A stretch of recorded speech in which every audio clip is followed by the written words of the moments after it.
Hello friends, we will discuss about the developing of a critical thinking। तो पहले तो ये समझेंगे कि what is the meaning of a critical thinking. Critical thinking होती क्या है? तो critical thinking is the analysis of a facts to to from of a judgement, and it is one of the most necessary element of a learning जो and it is required to enhance the level of a thinking in the field of analysis and logic. The process of actively and skillful conceptualized, applying, analyzing, synthesizing, and evaluating information to reach an answer on conclusion. जो एक critical thinking है उसमें हम ये करते हैं कि कोई भी हमारे सामने एक प्रॉब्लम आई, for example, then we will assume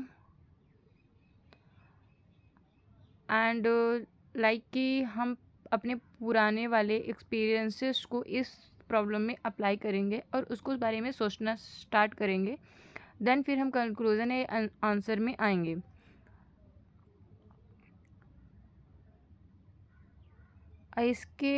इसको अप्लाई करने के कुछ स्टेप्स हैं, जैसे कंसेप्शनलाइज, अप्लाइंग, एनालाइजिंग, एम्फसाइजिंग एंड फिर evaluating.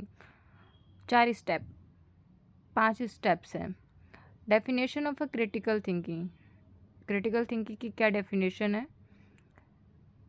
Thus we can say that critical thinking is a self-directed process through which we take deliberative step to think at the highest level of quality। मतलब critical thinking जो है वो self directed process है, इस पे हमें कोई दूसरा हेल्प नहीं करेगा। इसमें रैशनैलिटी होती है। It is consist both merit and demerit of an issue and topic, दस मेक द जजमेंट। तो मतलब कोई भी ह्यूमन बीइंग एक रैशनल थिंकर होता है, तो वो डीमेरिट और मेरिट मतलब उसके क्या नुकसान है क्या फ़ायदे हैं वो दोनों ही सोचेगा। देन उसके बाद वो जजमेंट देगा अपनी सोच के according. Develop scientific view. It help the learner to develop cause and effect relationship about the particular problem. इसमें हमें साइंटिफिक व्यू भी डेवलप होता है कि उस प्रॉब्लम के बारे में हम अच्छे से एनालिसिस करेंगे, देन सोचेंगे। Relevancy. It helps in the teaching learning process by selecting the most appropriate ideology of a teaching. Relevancy जो होता है वो हमें हेल्प करता है कि कौन सा सबसे अच्छा प्रोसेस है टीचिंग लर्निंग का। क्या होते हैं बेनिफिट ऑफ, मतलब benefits of a critical thinking. कौन कौन से बेनिफिट है क्रिटिकल थिंकिंग के? It helps a learner to build the concept, मतलब ये लर्नर को कॉन्सेप्ट बिल्डिंग में हेल्प करता है। एप्लीकेशन एंड एक्सपेंडिंग आइडियाज़, मतलब आइडियाज़ उसके क्रिटिकल थिंकिंग के थ्रू बहुत ही ज़्यादा डेवलप हो जाएंगे, इन्हांस हो जाएंगे। It helps in the development of a language skill, thinking skill as well as the cooperative learning skill. इसके थ्रू उसकी लैंग्वेज स्किल भी बहुत डेवलप हो जाएंगी, मतलब और थिंकिंग स्किल भी, उसकी सोचने की क्षमता भी बहुत बढ़ जाएगी और कोऑपरेटिव स्किल भी बढ़ जाएगी। ईगोसेंट्रिक मीन्स नहीं रहेगा। It helps in understanding and evaluating the argument in the learner. It helps the learner to make goods and rational decision and rejecting incorrect ones. उसके अंदर इतनी क्षमता हो जाएगी कि वो सही डिसीजन ले पाएगा और क्या गलत है क्या सही उसको चूज़ करने में उसको हेल्प मिलेगी।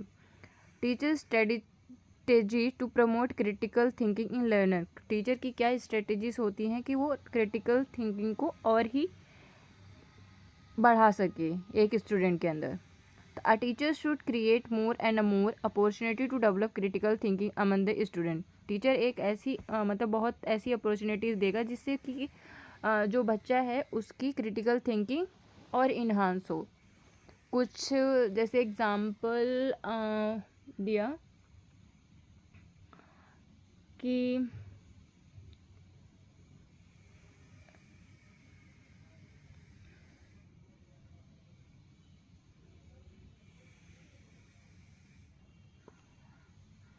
कोई पॉलिटिकल पार्टी का ही दे दिया कि दो पॉलिटिकल पार्टीज हैं, एक ने उसको बहुत ही एक जो पॉलिटिकल पार्टीज है उसके ऊपर बहुत से केसेस लगे हैं, दूसरी पॉलिटिकल पार्टी है जिसके ऊपर कम केसेस लगे हैं, और दोनों ही जो हैं सोसाइटी के लिए काम कर रही हैं और दो बहुत वादे कर रही हैं, तो उसको क्रिटिकल थिंकिंग के थ्रू ही वो डिसाइड कर पाएगा कि which one is the good.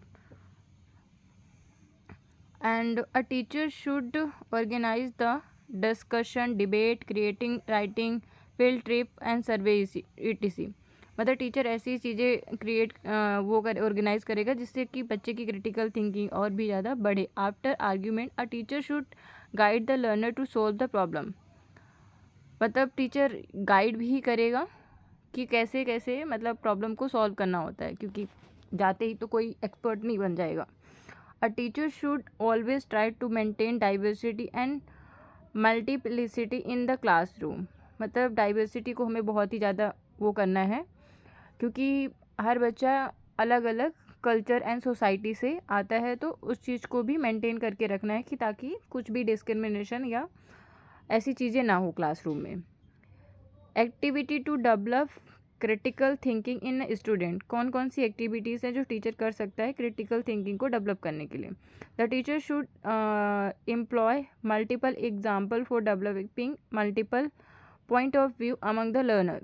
ऐसे एग्जाम्पल सेट करेगा जिससे कि बच्चे का जो क्रिटिकल थिंकिंग है वो बहुत ही ज़्यादा एडवांस लेवल में पहुँचे और इन्हांस हो जाए. The learner should provide raw data to Teacher should provide a raw data to student for practical and developing their own solution. Then student are allowed to work on theory etc. पहले उसको ऐसे example देगा जिसकी वजह से वो critical thinking उसकी develop हो. ऐसे नहीं कि सीधे वो बुक या थ्योरी समझाना शुरू हो जाए, एग्जाम्पल्स के थ्रू ही होगा. In next class we will discuss about the Bloom's taxonomy. Bloom taxonomy से बहुत क्वेश्चन बनते हैं, तो उसके बारे में डिस्कस करेंगे.